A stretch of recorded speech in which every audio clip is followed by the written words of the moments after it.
Good afternoon, ladies and gents. It's the 15th of December, 2024, and this is going to be a catch-up video as I haven't really published anything or any content really for a number of weeks. But this is going to be an important update, and there are important matters to talk about for anyone sort of living here in the UK and other European countries. But in advance, I'm going to apologise because I started this content at least a month ago now. And I've only really just got around to publishing it after some sort of alterations due to the sheer amount of additional information to add. There is and has been so much happening. It's just been hard to keep up with, especially in and around my new job, which isn't so new now. Quickly though, whilst we're on the subject of work, if you have a job, just make sure that you can keep hold of it for as long as possible, regardless of whether you're happy there or not for now. Just take a couple of minutes and, just think about the company that you work for. What industry do they operate in and what is their sort of trade? So, for example, if you work in finance or the finance industry, should we say, and you're working in a bank, or, do you work in logistics and as a forklift driver in a warehouse somewhere? My reason, or the reason why I'm sort of advising people to look at, what they do for work and to analyze the companies they're working for is because I thought I was safe working in the IT industry and have done for the last 20 years or so up until now. Everyone and everything needs IT. Well, that's what my thinking was anyway. And, for me, it was a job for life, but I shouldn't have made those sort of miscalculations. Do not be complacent in your job because, depending on the industry that you work in, you could literally and quickly find yourself out of work at the drop of a hat. So that's, meaning, if all hell breaks loose in Europe, you could, quite quickly find your company or the company that you work for in trouble. So just, just as a thought, guys, whilst many of us, yes, I don't know, we go through life just thinking everything's going to be fine, just be mindful of your work and how you can survive without those jobs. But for any of you that have watched any of my previous videos, you'll know a little bit about me. I haven't been working at all for most of this year up until a couple of months ago, and that's really the reason why, I've not had any time to sort of catch up with you all.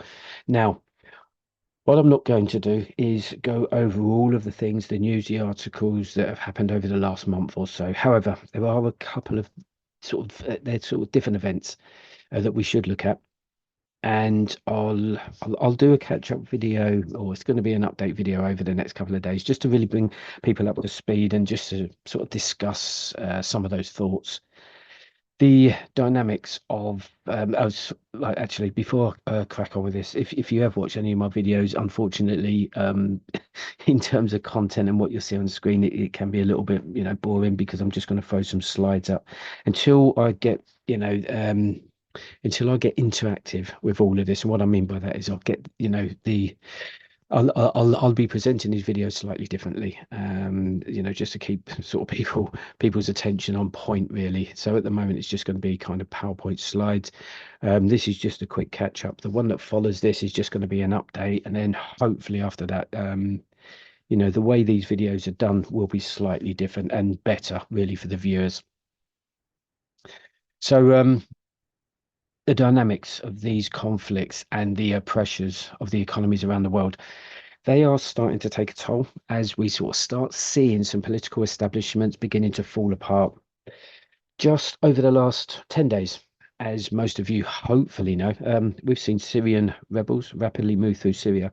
They're pushing out the Syrian military and forcing Assad to flee to another country, I believe Russia maybe, leaving them all to it, if in fact he's actually still alive. With that comes a load of destabilization and, simply put, just brings back civil war to that region temporarily. You can clearly see who is orchestrating these moves and for what gains. There's two gains or objectives here, in my view.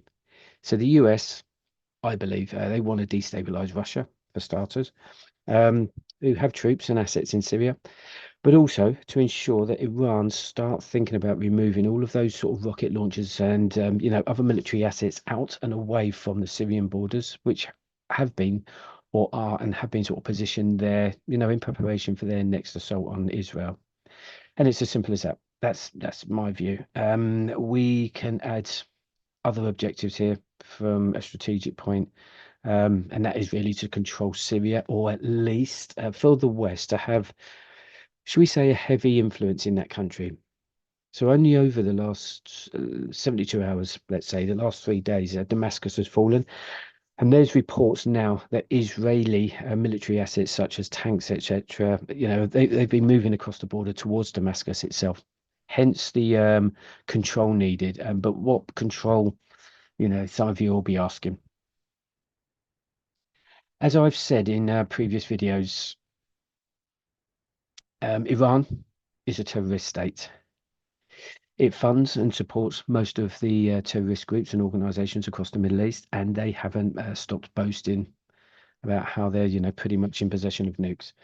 And that, ladies and gents, cannot happen. Iran obviously relies on these military or militant groups, hence their financial support and weaponry to such factions. Israel, have pretty much finished off Hamas, shall we say, for the time being. Hezbollah are getting it still at the moment. And, their hierarchy definitely has been decapitated. Yemen will be getting it soon. Unfortunately for them, following the disruption they have caused and continue to cause in the shipping lanes. And on top of that, Russia have had a presence in Syria for a number of years, and they're all withdrawing as we speak. Although, they are withdrawing some of those assets, but whether they all withdraw, I'm not too sure about that. But if I was Iran at the moment, I would be starting to sort of panic a little now, because, as I've always said in previous content, that the West are going in for Iran.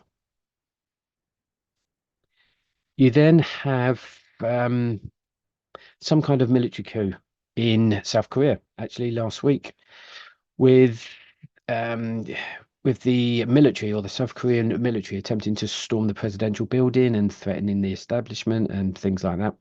That event nearly actually triggered martial law in that country, only, for that decision to be overturned. And now their leader has been toppled through impeachment. I think that was either today or yesterday. Only a week ago, we have heard, or we've been hearing about the French government falling to pieces, and no one really knowing, what the hell to do and who should or sort of shouldn't be running that country. In fact, not even mainstream news here in the UK certainly are even mentioning it. I think I heard it mentioned once, and that was it. And only last week, the Romanian elections had been nullified or cancelled, and no one, due to the suggestions that, sort of Russia have been playing some kind of part or a big part in manipulating that election process by, I think they've been boosting a particular candidate's profile on social media and other platforms with an intent to sort of place this candidate in power for political reasons that would benefit Russia in some way. So Kalin, Georgescu, he could have been Romania's next president last week, which, is a big problem for NATO. Kalin has vowed to stop sending aid to the Ukraine, and he's not happy about NATO assets in Romania as they are as such. That would be things like missile sort of air defense systems and such like. But Romania is now a key player in the NATO alliance, with NATO's largest European base just completed its expansion, and they have been a NATO sort of member state for the last 20 years. Personally, though, this is how I see that shit going down. Unfortunately for Kalin, if he is a big threat to the NATO alliance and likely to win the election at some point in the future, then that, ladies and gents, won't be allowed to happen either. As we've already seen last week, the High Court in Romania has sort of nullified the election, so he won't be winning anything anytime soon. And if it looks like he still can or still will by any other means, maybe supported and orchestrated by Russia, then sadly, Kalin will meet his fate and will, I don't know, he'll somehow be involved in some kind of sort of fatal accident, if you know what I mean. Anyway, although I've not had time to sort of create and publish any new content. I have still been keeping up with the news and tracking events on a daily basis. And this piece, a month back now, I find surprising. The US election. Okay, now I know it's old news now, but it shouldn't be old news because we're talking about, a new American president who he hasn't even been sworn in yet. The US election, Trump, and why am I talking about this? Because when Trump takes power of the US on the 20th of January, we as collective nations across the world, we're going to see and experience political dynamics. They're going to turn people's heads upside down, I think. With the run up to the election across the pond, plenty of speculation, firstly on who was likely to be and or going to win the election. And, there were plenty of thoughts on, what would sort of happen thereafter. Trump absolutely kills the election, no contest from what I could see, and it was won quite quickly, to be honest. But the staged assassination attempt on his life gave him, a political boost, which was needed to ensure that, he became the next president. But also what happened out there, or there on the public domain and the social media channels, especially those channels whom sort of focus on, prepping and preparedness. Fuck me, the moment those results from the election came in, quiet. In fact, it was so quiet, you could hear a pin drop. Nothing being said, no discussions, well, meaningful discussions about the Trump win, that would mean, to the rest of the world. But Trump was making all sorts of promises before the election and still continues to do so today. But the preparedness community just went completely quiet. It was like, they no longer existed, didn't know what to say. And do you know why I think that was?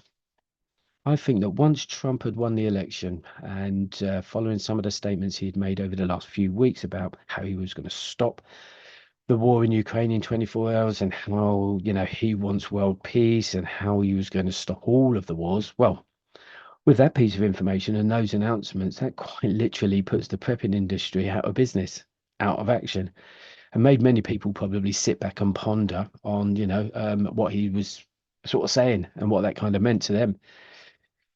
So what did that mean to all of the views and the thoughts and the opinions and discussions, any debates and arguments people, had been sort of having, maybe in person and or sort of online via sort of chats and comments and social media platforms or whatever it is, which many of us, including myself, have been doing a lot since February 2022, when Putin decided to invade the Ukraine.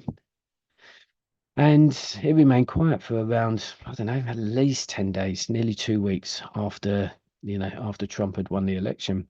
No one was having those normal conversations. YouTubers weren't putting out their normal content. It was like we'd all been sort of blown out of the water. But actually, the prepping community, has resurfaced, thankfully now. But whilst there's still talk, and there is, about how Trump is going to, still sort of finish the war in the Ukraine. These statements are still keeping people talking and thinking.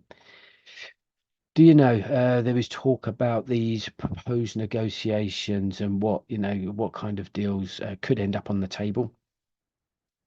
Trump. And it seems to all be about Trump at the moment, suggesting that there could be some kind of ceasefire to bring people around the table.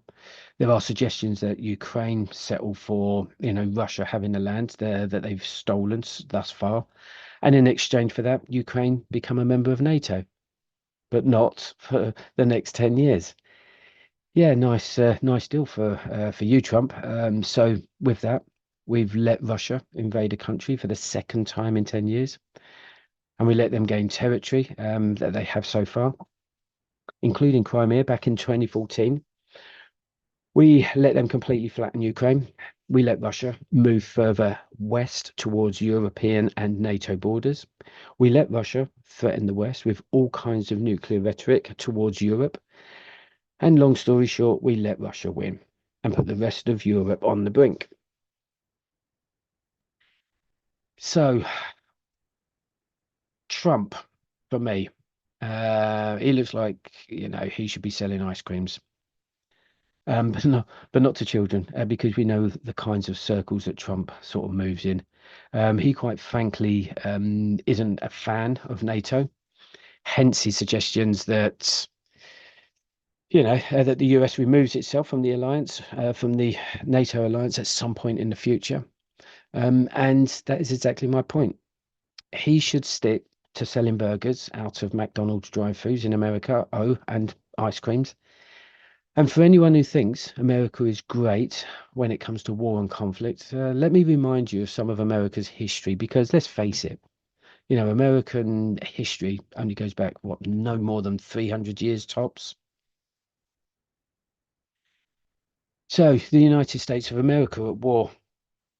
So we had let's start with the Korean War. So the Korean War was a draw. Vietnam was a loss. Laos was a loss. The Cambodian War was another loss. Afghanistan, definitely a loss. Iraq, and they got kicked out. So that was a loss in the long run. Syria. So America got kicked out by Turkey. So that became a loss too. But let's talk about some of their wins, shall we? Um, let me just go through some of these. So they bombed Sudan, a country with no air force. They bombed Afghanistan, another country with no air force. Bombed Syria in the middle of a civil war. Bombed Lebanon in the middle of a civil war. They bombed Yemen in the middle of a civil war. They also bombed Kosovo in the middle of a civil war. They beat Grenada, a country with no army at all. Beat Iraq in Kuwait with the help of an international coalition and the Saudis' financial support. They beat ISIS in the middle of an Iraq civil war and also with the help of Iran. Won the Revolutionary War with the help of France and Spanish, or the French and Spanish, shall we say, who did all of the heavy lifting during that war. Beat Hitler with the British and the Soviets doing most of the work. Invaded and destroyed Haiti multiple times, but it's Haiti, and they beat Panama. See, there's a pattern here, but let's give them credit. There's three unequivocal wins, maybe four, shall we say. So America beat Japan almost single-handedly, hands down in the War of the Pacific, definitely, no questions. However, they did drop two atomic bombs on Japanese cities to finish it. The American Civil War beat Confederacy, square and fair, and then beating Mexico. But the fourth war was when they beat the Native Americans. So 3 out of the 4 unquestionable absolute solo wins in 250 years. And what do I think to it all? I'm going to get this bit out of the way first. I'm not part of the system that governs, countries across the world. I don't believe a fucking word that any politician says, point blank. I'm not a NPC, fearmonger, and I don't suffer from normality bias. I'm not a yes sir, no sir kind of guy, expecting the government to spoon feed me and wipe my fucking ass when things get tough, because I don't expect anything from them. I don't follow politics for the most part, unless, I've absolutely no choice in viewer prepping, that is. Putting bullshit politics aside, though, and for those of you out there that do run along to the polling stations each term to cast a vote, just for 1 minute, just please put those political views aside. All you have to do today and over the last 2.5 years is look at what is happening. And when I say look, I mean look with your eyes and not, what you hear on social media and the mainstream. In terms of what's happening across Europe over the last 2.5 years with military infrastructures changing, they're expanding and upgrading. Look at Russia continuing the sort of flattening the hell out of Ukraine and make gains of territory across, eastern Ukraine. Look at Israel still bombing the fuck out of Gaza. And there was me thinking, that little battle had subsided and virtually finished. Look at the daily exchange of projectiles across the border between Israel and Lebanon still. Look at Iran moving military assets into Iraq, although they'll soon be moving them out. And look at the nuclear underground testing Iran, have been conducting in view of their nuclear program. And look at the launching of their low orbit rockets being launched by the Iranians themselves with, they're saying, a possible EMP weapon being deployed only 2 weeks ago.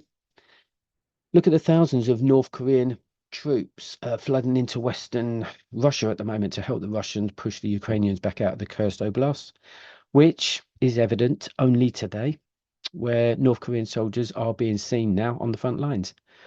And whilst we're on that subject, just for a minute, there are columns or long rows, long lines of Korean soldiers moving across the lands in the Kursk Oblast or the region. They're doing so across open fields with no vehicles, and they are pulling sledges along to move the little amounts of kit that they have for their advancement into operational areas. So honestly, we have Russians throwing sort of human meat into the meat grinder on the front lines, and now we have Korean foot soldiers maneuvering across the battlefield like scenes seen in World War II, for fuck's sake. The more I see shit like this, and the more, I think we, as in the West, are being taken for some kind of trip down memory lane back to the 1940s.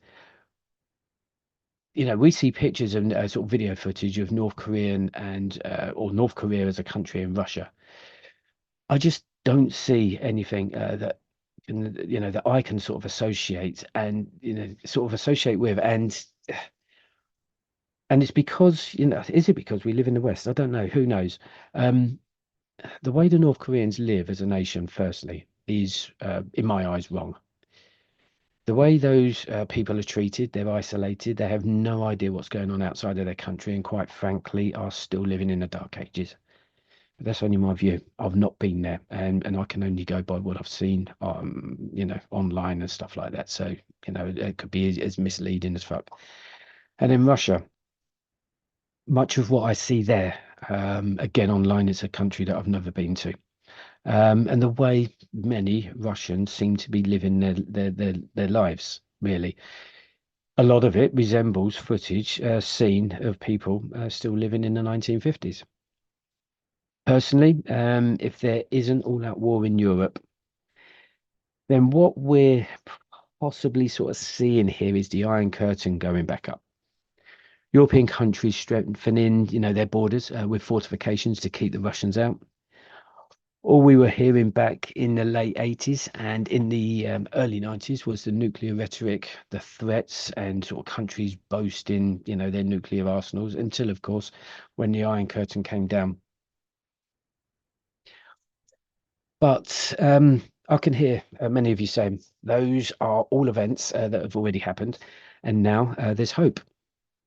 Now there's going to be a new American president in town.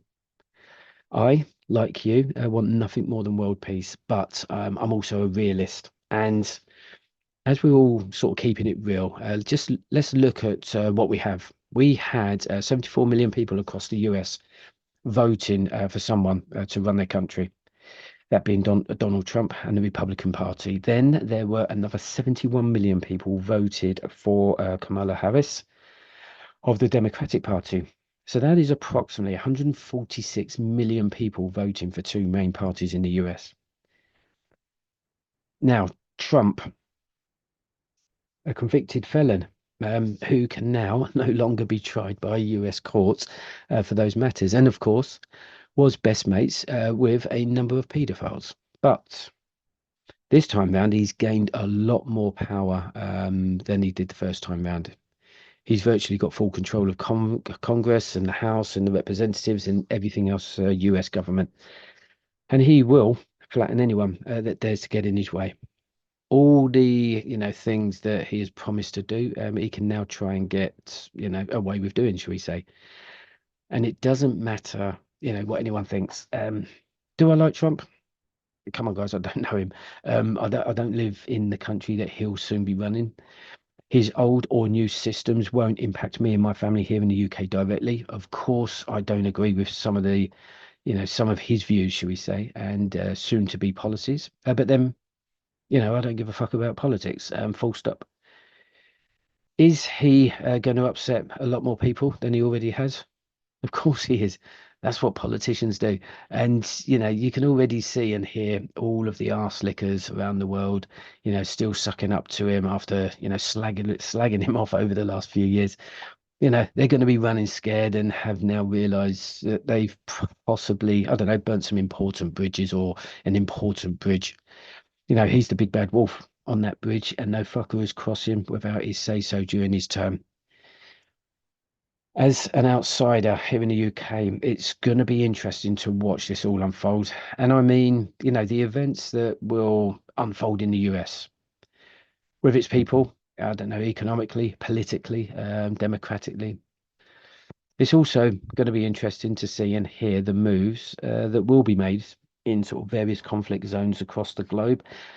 But putting all that aside, Trump is in because the powers to be wanted him there, and they want him there for the next 4 years at least to make some very difficult decisions. And those are decisions, or decisions sort of better sat with Trump than Camilla. If Trump gets too big for his boots, and he does have a tendency to kind of portray that kind of personality, then the powers to be will simply eliminate him for real this time. Right, enough of that. And I'm going to apologize if I've hurt anyone's feelings, especially for any of our American friends. And especially because I'm British, I'm living here in the UK, and what the fuck do I know? Ladies and gents, we knew there was going to be an impending US election on the horizon. It was coming, and with that, we knew or should have known that the geopolitics and the dynamics of the world were going to change.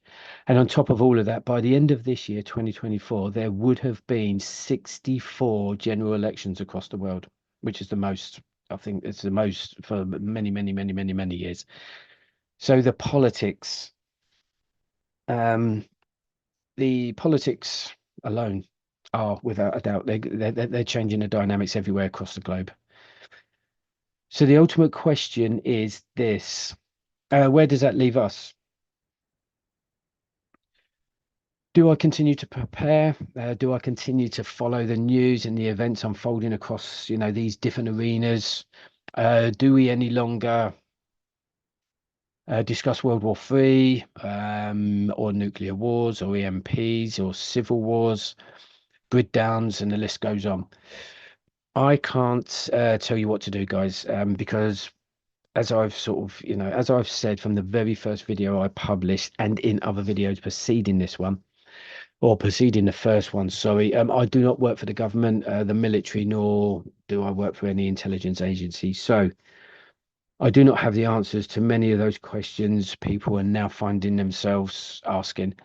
However, what I will do is tell you where these sort of recent changes in the US and across various political stages puts me and my family. If you have the mindset of a prepper, a survivalist, a homesteader, or whatever title one wants to give themselves, then you definitely don't need, to listen to me telling you what to do, or what your next move should be, because you already know the answer to that question. For those of you out there that are new to prepping and just got into it over the last couple of years or so, you will be asking yourself these questions.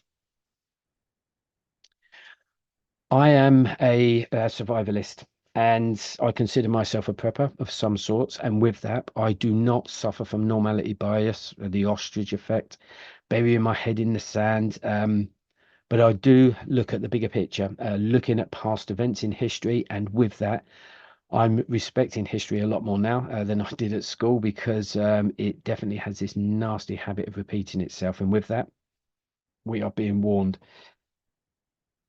I don't trust the government, and therefore cannot trust what is currently being said out there on the political stage between politicians such as Trump and Putin, Xi Jinping, and Kim Jong-un. Guys, I don't listen to UK politics, so I'm definitely only going to take anything being said, by other global politicians with a pinch of salt. Have the threats changed? Of course not. However, you will find that between now and the 20th of January 2025, when Trump is sworn in, tensions that could get a lot worse. Politicians may have scores to settle before Trump gets in, and that's going to throw various size spanners into the works.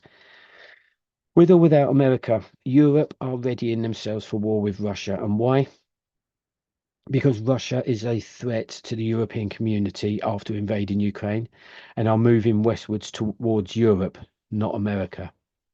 If Trump can stop that by having a good old chat with Putin over a vodka or a cup of tea and biscuits, then that's great. But honestly, if anyone believes it's all gonna, it's all gonna happen as easy as that, then I've got no words for you. Listen, guys, I could go on about this, but I'm not going to, because it's a subject, that being politics, that I know very little about. If I was you, though, do not become complacent, because that election should not be stopping you in your tracks. If you want to put a pause on your preps, then that's fine. That at least gives you the opportunity to watch, listen, and analyze the current state of play and how that all sort of unfolds. I would say, though, between now and January, that you need to, you need to keep your ear to the ground and kind of just keep an eye on what's going on. Just see what the new year brings. But don't just walk away and forget about it. Keep an ear to the ground, like I've just said, and look out for those potential flags, those triggers, and/or signs. Guys, this is a short video. Um, this is a short video that it was really just a catch up. Actually, sorry, yeah, a short video, just a quick catch up. This is the first one I've done for a month. And I just wanted to kind of get back into this because there is a lot happening. This is a crucial and critical time, certainly with the run up to the 20th of January. There's a lot of things kind of unfolding that are kind of being talked about, but they're not being talked about truthfully.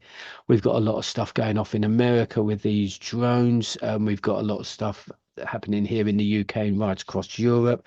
There are things happening in South Korea and on the peninsula there. There's talk. Yeah, anyway, guys, there's so much going on. It's really, really hard to sort of keep an eye on at the moment. So I just wanted to kind of get back in the zone with you guys, get a quick update out there. I just wanted to get the American election and the Trump saga out the way because that's not finished until the 20th of January. A short video, ladies and gents, as I just wanted to sort of just catch up with some of the old news. But political news in the election was the main thing for me. Keep or get yourselves military fit and infantry aware. Keep an ear to the ground, stay aware and prepare. And I'll be back soon.